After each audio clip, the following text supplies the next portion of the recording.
For more, let's bring in CNN's senior international correspondent Ben Wedeman in Cairo and our international diplomatic editor Nick Robertson, who joins us from St Petersburg.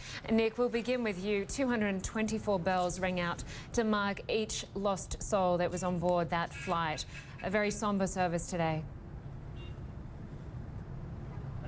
Very somber, just looking at the people that were standing inside the church, listening to the service.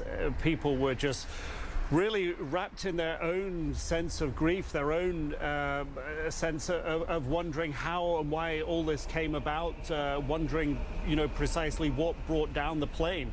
But really, the people we talked to there told us that they'd come because they wanted to show support for the families. A few of the families of victims were there at the cathedral. There were several hundred people inside the cathedral. It's a huge cathedral, St Isaac's.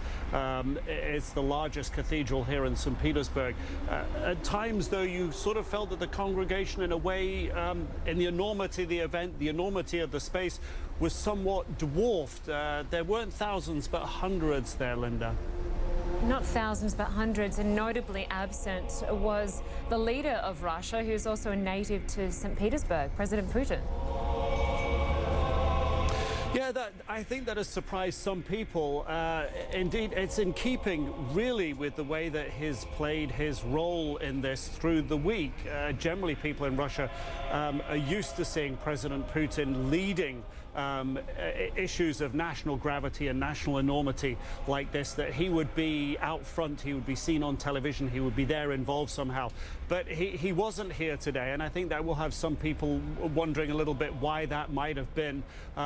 But there are families that we've talked to here that perhaps if they'd seen him might have wanted to speak to him and ask him questions that they asked us, concerns that they have. They would like to have more information from the government. They would like to know what caused this plane to come down. They fear that it may be terrorism, and they fear that because it's such a tough issue, the government may not want to answer it. The majority of people we talked to inside the cathedral today told us they also believe that it was terrorism, although they also believed as well that the government wasn't about, and President Putin wasn't about to change course on the government's military actions in Syria as a result of this. And Nick, it's also obviously very important to remember the 25 of the victims were children. 10-month-old Darina Gramova's image, which was shared on social media, was certainly quite a symbol of those innocent lives lost. Hugely powerful, as you're standing there in the cathedral, the bongs from the chiming of the bell ringing out, and each one 224. You cannot stand there but think about the individuals. Darina Gramova, 10 months old, that picture of her standing looking out the window at an airport really became symbolic and iconic of all the losses, but particularly for the 25 children. But equally, there were bells tolled as well for her parents, Alexei and Tatiana. They told as well for Leonid and Alexandra, who friends believe got engaged while they were in Sharm el Sheikh. For Daria Schiller, a 32-year-old psychologist, her family still can't find her body. Her body hasn't been found yet. The bell tolled for her. It tolled for Timur Miller as well, a 33-year-old businessman who was on the plane. It tolled for everyone, and you couldn't help but be struck, and for the people in the cathedral as well, knowing as they will through media here some of the people who died. I think it was a moment where you couldn't help but be struck that each of those bells tolled for a single individual, and the bells tolled for over half an hour. Yeah, absolutely. A very powerful service, very moving service. Nick Robertson, thank you very much for covering that. And we turn now to Ben Wedeman, who's in Cairo. Ben, British and US officials say their intelligence certainly suggests that this plane was in fact brought down by a bomb, but Egypt still says there's no confirmation of that, and they've raised other potential causes.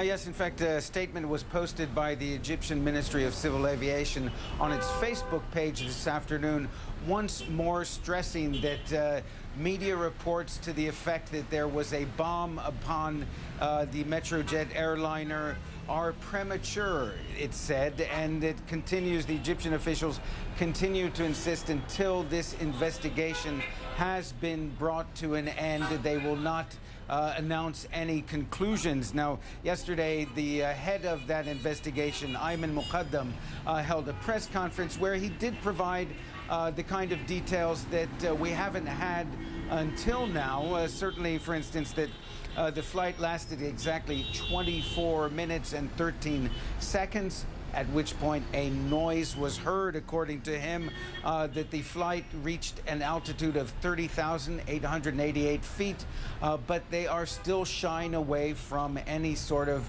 suggestion or admission that there could have been a bomb on board. Now, during that, at the end of that very brief press conference, he did say perhaps it was a blast caused by an exploding lithium battery, perhaps a mechanical failure. But until now, they are very adamant that they're not going to say it was a bomb. Lynda? And Ben, of course, evacuations for many of the stranded tourists continue. We know 11,000 Russians were evacuated yesterday and many more today.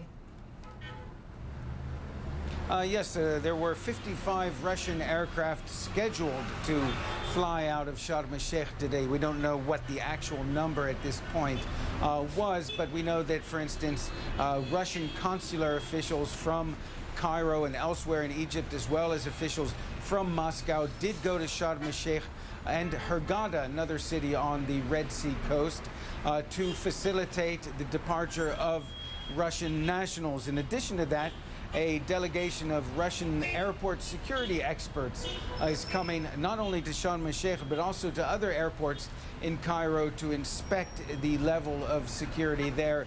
That after a similar British delegation went to Sharm el-Sheikh. Lynda? Okay, Ben Wedeman in Cairo, Egypt. Thank you very much for that update. We will talk to you very soon.